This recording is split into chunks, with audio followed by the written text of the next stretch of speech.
Olá, meu nome é Patrícia, eu sou aluna da disciplina de Sistemas de Controle da Universidade Federal de Santa Catarina e nessa apresentação eu vou falar um pouquinho sobre o sustentador de ordem zero e o diagrama de bloco de sistemas com elementos de tempo discreto. Essa apresentação está dividida em 6 momentos, então eu começo falando um pouquinho sobre os sistemas em tempo discreto e o porquê de realizar essa análise nesse tempo discreto, né? Qual que é a representação mais usual. Eu falo sobre a amostragem por trem de impulso, teorema de Nyquist, sobre a filtragem, recuperação do sinal. Entro na parte de sustentador de ordem zero, então o que é o sustentador de ordem zero, para que ele serve, como ele funciona. Falo um pouquinho sobre o diagrama de blocos, quando que a gente tem um diagrama de bloco em cascata, como que a gente faz a leitura desse diagrama de blocos e como que a gente trata esses diagramas de blocos híbridos, né, nos quais a gente tem elemento de tempo contínuo com elementos de tempo discreto. Então, como a gente faz a leitura e interpretação disso, trago algumas conclusões e, por fim, eu apresento as referências bibliográficas, que foram as referências consultadas, né, na elaboração dessa apresentação. Então, começo falando um pouquinho sobre a conversão analógico-digital, né? Então, o porquê de a gente estudar a amostragem e porquê de estudar a questão de tempo discreto, né? A gente vive no mundo analógico, os nossos sinais vitais eles são analógicos, nosso batimento cardíaco, a questão as temperaturas, a questão também da voz, por exemplo, são sinais de tempo contínuo, né? Eles estão presentes nesse mundo analógico.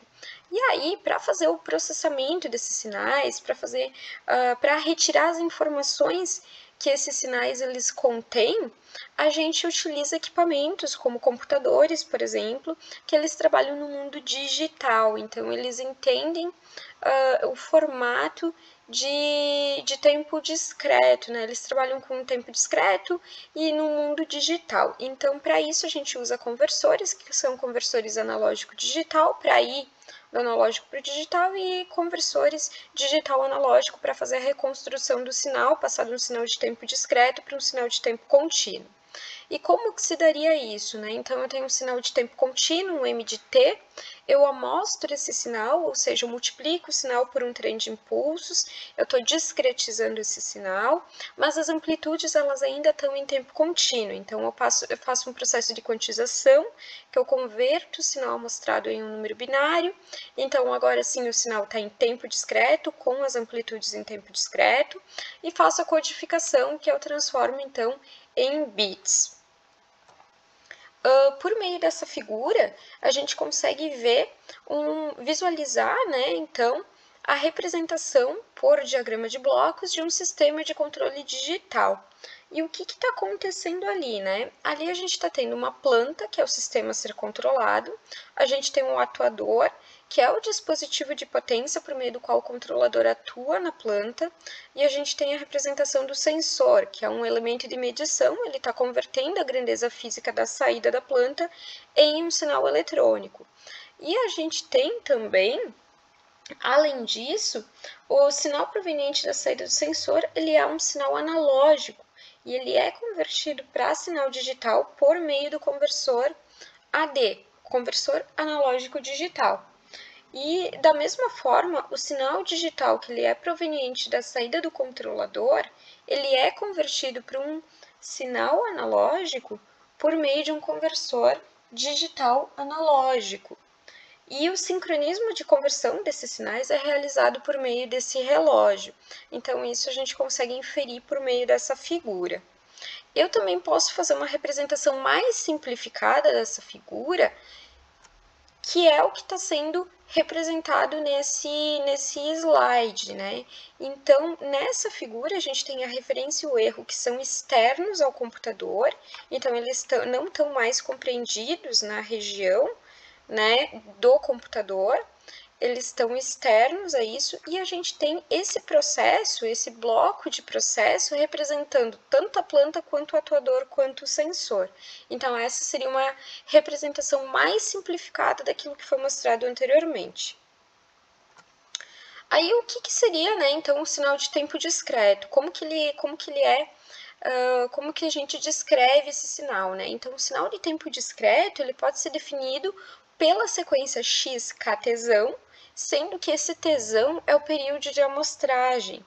E a representação dele é feita por meio da transformada z.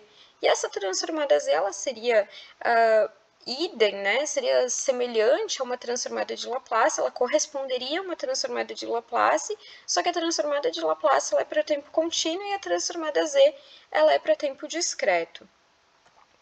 E aí, a transformada z ela pode ser descrita conforme essa primeira equação. Então, ela é descrita por um somatório, onde k está indo de zero até o infinito, sendo x de ktζ multiplicando por z elevado na menos k.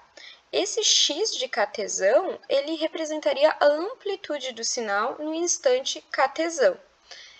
E esse somatório é característico de uma série. Se a gente expandisse essa série, a gente chegaria nessa segunda expressão. E o que seria expandir essa série? Seria substituir k, né, pelos seus valores numéricos. Então, está indo de zero até infinito, a gente substituiria os infinitos valores nessa expressão, né, e a gente obteria essa série. E a gente pode observar, então, que a transformada z de uma função x de t pode ser calculada avaliando o sinal nos instantes de amostragem. E aí, por meio da amostragem, a gente consegue obter sinais de tempo discreto a partir de sinais de tempo contínuo. E num amostrador real, né, o que aconteceria? A gente teria uma chave que ela se fecharia para adquirir um sinal a cada período de amostragem tζ, né? E tem que ter um cuidado na hora de realizar essa amostragem, que é o cuidado de definir corretamente o período. Por quê? Porque por meio dessa figura, a gente consegue ver três sinais distintos em que, em determinados períodos, eles apresentam o mesmo valor. Então, eles estão se sobrepondo em determinados pontos, e caso esses pontos fossem selecionados para análise, a gente não conseguiria reconstruir esse sinal e a gente não conseguiria dizer a qual desses sinais está correspondendo àqueles pontos que a gente extraiu. Então, tem que ter um cuidado na hora de selecionar esses pontos. A amostragem, né? A gente tem a amostragem com trem de impulsos. No que consiste essa amostragem? A gente tem um sinal de tempo contínuo, que está representado por esse xc de t, e a gente tem o trem de impulsos, que o trem de impulsos nada mais seriam do que impulsos. Aqui, no caso, são impulsos unitários, né? Com amplitude 1. E com períodos, eles estão deslocados no tempo, né? Então, esses impulsos eles estão deslocados no tempo, e aqui por múltiplos inteiros de tζ, né? Que é o período de amostragem. Aí, como que a gente está trabalhando no tempo? A gente está realizando a multiplicação desses sinais. Ao realizar essa multiplicação, o que estou pegando? Eu estou pegando a amplitude desse sinal nesse instante de tempo. E assim por diante, respectivamente para os outros impulsos, né? E com isso eu chego nesse gráfico aqui, nessa representação aqui desse x de n, que então seria o meu sinal amostrado. Esse seria o meu sinal de tempo contínuo, esse daqui seria o meu sinal discretizado. Ele está representado por essas bolinhas, essa representação aqui. E ele tem esse formato matemático, né? Aí, isso é a base de um conversor analógico digital. Então, o que acontece? Tem um sinal de tempo contínuo, eu tenho um amostrador, o meu amostrador está discretizando o meu sinal, e aí eu faço a conversão das amplitudes para obter um sinal digital. E essa é a representação da chave que foi mencionada anteriormente, né, que seria o amostrador real. Então, na prática, a chave estaria se fechando e a gente estaria retendo esse valor em determinado instante de tempo. Então, chave fechou, reteve o valor. Aqui não teria nada, ela estaria aberta, né? Fechou, reteve o valor. E ela fecha em instantes definidos, né, que equivale ao período de amostragem. Aí, na frequência, se eu estou multiplicando no tempo, eu estou convoluindo no domínio da frequência. Então, aqui eu tenho a representação do meu sinal no domínio da frequência, e aqui eu tenho também a representação dos meus impulsos no domínio da frequência. Fazendo a convolução desses sinais, eu estou replicando, estou criando cópias do meu espectro desse sinal x de c de j ômega, repetidas a cada ωs radianos por segundo, e escalonada por 1 sobre o período, que seria a minha frequência de amostragem.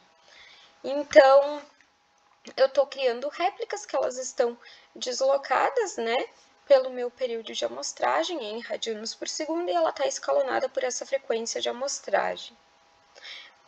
E o meu objetivo é conseguir recuperar o meu sinal inicial. Eu quero fazer também o caminho inverso.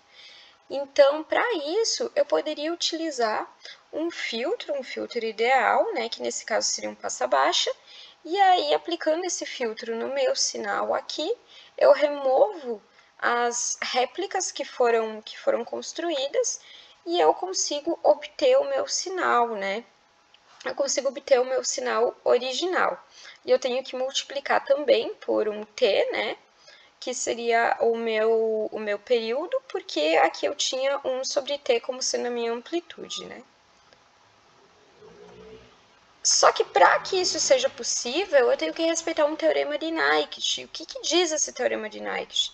Diz que para eu conseguir recuperar o meu sinal original, a frequência de amostragem deve ser maior do que 2 vezes a máxima frequência do sinal a ser amostrado. Caso contrário, eu posso ter a sobreposição dos meus espectros. E quando acontece essa sobreposição, eu estou distorcendo o meu sinal. E eu não consigo mais recuperar o original a partir dessa representação aqui. Eu não consigo mais recuperar o sinal original. Aí, uma forma também de obter, né, esse meu sinal, que para reconstruir o meu sinal contínuo a partir do tempo discreto, é utilizar um retentor de ordem zero. Ele é bastante conhecido como um sample and hold, e ele é utilizado, então, para fazer essa reconstrução, ele realiza a leitura da amostra do sinal a ser reconstruído em um determinado instante de tempo, e ele vai reter esse valor pelo instante de tempo igual ao período de amostragem, quando realiza uma nova leitura. Então, o que está acontecendo, né? Primeiro, essa figura a gente tem o sinal contínuo, aqui a gente tem o sinal discretizado, aí eu aplico o meu sample and hold, e o que acontece? Obtive aqui a minha amplitude nesse instante de tempo, vou manter esse valor aqui, que é quando a chave ela se fecha e eu retenho um novo valor.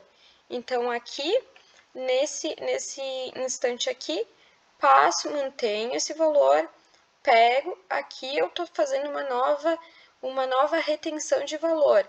Então, ele realizou a leitura do sinal, aí ele mantém esse valor até que uma nova leitura seja feita.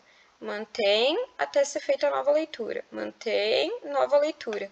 Então, ele tem esse formato característico que é um formato de escadinha, né? E é o formato característico desse retentor de ordem zero. Entre um instante e outro, ele está sustentando, mantendo o sinal. E ele tem um erro, só que esse erro ele é um erro aceitável. E é uma forma simples também de ser implementado na prática. Então, por isso que ele é bastante usado na prática. Ele também recebe o nome de sustentador de ordem zero, né? Porque ele está sustentando, ele está mantendo o sinal. Então, nessa figura é uma outra figura que está fazendo essa mesma representação. Tem o sinal de tempo contínuo. Aqui a chavezinha representando, né? O amostrador real, então quando ela se fecha, eu retenho o valor, aí depois ela se abre e eu mantenho esse valor até que ela se feche novamente, eu retenho um novo valor. Então aqui tem a representação da escadinha, desse sustentador de ordem zero, e aqui o meu sinal contínuo. E aí eu consigo visualizar, né, a questão do erro, Só que há um erro envolvido e esse erro ele continuaria existindo para qualquer outro polinômio interpolador que fosse utilizado. Então, por isso que esse erro ele acaba sendo aceitável. Ele é utilizado na questão de conversor digital analógico, né? Então, é uma metodologia utilizada, esse segurador de ordem zero ele acaba sendo utilizado bastante na prática, e ele é denominado de ordem zero porque a função ela acaba sendo aproximada em cada intervalo por um valor constante. Quando é que eu estou mantendo esse valor, né? Eu mantenho esse patamar aqui, eu estou aproximando por um polinômio de ordem zero, que é um valor constante, equivale a um polinômio de ordem zero. E ele também pode ser definido, né, como a representação de soma ponderada de pulsos retangulares deslocados em múltiplos inteiros do intervalo de amostragem. Então, pulsos retangulares porque vai fazendo exatamente a escadinha. Então, são os pulsos retangulares. Então, essa seria uma outra definição para ele também, né? Então, seria uma aproximação em degraus do sinal de tempo contínuo, conforme está sendo representado nessa figura. E aí, com relação ao diagrama de blocos, né, com elementos em tempo discreto e contínuo, aqui eu trago uma representação em que eu tenho o sinal x de t, esse sinal ele está em tempo contínuo, eu tenho a chave, a chave abre e fecha, né, e o que ela faz? Ela tá atuando como um amostrador, né? Então, eu tenho um sinal de tempo contínuo, a chave, quando ela se fecha, ela tá mostrando o meu sinal, tá gerando um sinal amostrado, x asterisco de t, que é um sinal em tempo discreto, então, tem o sustentador que está mantendo esse valor, e esse meu n de t é o meu sinal sustentado, são os pulsos mencionados anteriormente. Então, eu estou utilizando o sustentador de ordem zero para reconstruir o meu sinal, no caso dessa expressão, dessa representação. E, usualmente, ele é colocado para reconstruir o sinal digital do controlador e enviá-lo como sinal contínuo reconstruído para o processo. Então, aqui é uma outra representação, né? Daí eu estou com no domínio de Laplace, né? Eu tenho o meu sinal x asterisco de s, o meu g n de s e o meu h de s, né? Então, aqui eu estou demonstrando a minha função de transferência do sustentador de ordem zero, que ela é dada por meio dessa expressão. 1 menos e elevado na menos tesão vezes s, e tudo isso sobre s. Eu estou representando por meio dessa imagem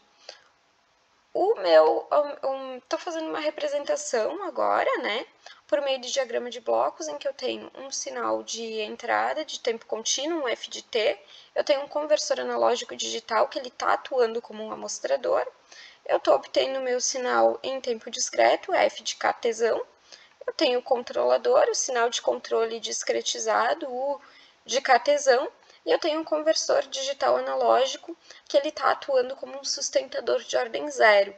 E o meu sinal de saída ele é um U de T, então ele está em tempo contínuo. O amostrador e segurador de ordem zero sem controlador está sendo representado nessa imagem aqui. Então, também teria a questão do sinal de tempo contínuo, tem multiplicando ali pelo trem de impulsos, está sendo discretizado, então eu estou representando um amostrador, aqui o meu sinal está amostrado, né? E o segurador de ordem zero, ele está sendo representado por esse GSO de S, e aí na minha saída eu tenho o meu sinal de tempo contínuo. É uma outra forma de representar, né? E aí, aqui eu estou trazendo, então, a análise de malha fechada. O que está tendo aqui, né? É um diagrama de blocos de um sistema em malha fechada com controle discreto. Eu tenho a minha referência, ela está em tempo discreto, k tesão. Eu tenho o meu erro, também em tempo discreto, e de k tesão. O controlador, GC de Z. Eu tenho o meu sinal de controle em tempo discreto, U de k tesão. Um conversor digital analógico, então o meu sinal agora está contínuo, né, o de T, passo pelo processo G de S, eu tenho uma saída y de t e eu estou aplicando ela num conversor analógico digital, e aí a minha saída está sendo o meu sinal discretizado, ou seja, a minha saída discretizada. Representando, né, de uma forma mais simplificada, de uma forma mais resumida, eu consigo escrever a questão do conversor digital analógico, processo, e o conversor analógico digital em função da minha função de transferência discreta, como sendo meu H de Z. Então, esses blocos eles poderiam ser representados por meio da minha função de transferência discreta H de Z. E aí, quando tem elementos em cascata, né, em que está sendo mesclado elemento de tempo contínuo com um elemento de tempo discreto, como que eu faço para interpretar isso? Como que eu faço a leitura disso? Eu faço a leitura de trás para frente e eu vou parando nos amostradores. Então, aqui eu já estou passando os meus sinais, do domínio do tempo, eu estou passando já para o domínio de Laplace. Então, eu começo pelo meu y de t, aqui, então, meu y de s, ele seria descrito pelo h de s, vezes esse meu u asterisco de s. Então, aqui eu tenho um amostrador, parei. E aí, eu posso reescrever isso como sendo um y asterisco de s é igual a h asterisco de s vezes u asterisco de s. Isso sem problema algum. Faço o mesmo procedimento agora para o meu u de s é igual a g de s vezes o meu x asterisco de s, né? E o x amostrado, né, de s. E aí também reescrevo da mesma forma, substituo o meu u asterisco de s na expressão do meu y asterisco de s, e aí eu obtenho que o meu y asterisco de s é igual a h asterisco de s vezes g asterisco de s vezes x asterisco de s. E eu posso passar isso diretamente para a transformada z. Então, como que ficaria no domínio da transformada z? Y de z é igual a h de z vezes g de z vezes o x de z. Então, tenho a minha saída, né, desse meu sistema aqui, eu tenho ele no domínio da transformada z. Agora, eu trouxe mais um exemplo. E nesse caso, também, eu vou repetir o mesmo procedimento, analiso de trás para frente, então eu tenho o meu y de t, ele é, já transformando ele, passando ele para y de s, então eu tenho y de s, h de s, vg de s, vezes um x asterisco de s. Só que, para deixar ele naquele formato característico, para conseguir já passar para a transformada z, eu não posso mais simplesmente colocar um asterisco, dizer que é um g asterisco de s vezes um h asterisco de s. Aqui, para conseguir fazer aquela etapa de passar para a transformada z, primeiro eu tenho que realizar a multiplicação entre o g de s e o h de s, e depois eu discretizo. E aí, isso aqui vai virar o meu g vezes o meu h de s discretizado. Então, primeiro eu multiplico, depois eu discretizo. E aí, vezes o meu x asterisco de s, que, passando para o domínio da minha transformada z, vai ser o meu g vezes o meu h na transformada z, né? Essa multiplicação, esse resultado dessa multiplicação, né? Vezes o meu x de z. Como conclusão, a questão da amostragem, ela é muito importante é muito importante a definição do período de amostragem para conseguir obter tanto a reconstrução do sinal, né, quanto para a questão de tempo de processamento. Então, se eu defino o período de amostragem errado, eu posso estar superprocessando, eu posso estar coletando muita amostra, eu posso estar coletando muitas amplitudes em intervalos de tempo, né? Isso pode estar sobrecarregando o meu sistema, pode estar exigindo um processamento desnecessário, porque eu posso não estar isso pode não estar sendo útil, não pode estar não alterando significativamente aquilo que eu estou vendo ou aquilo que eu gostaria de ver, né?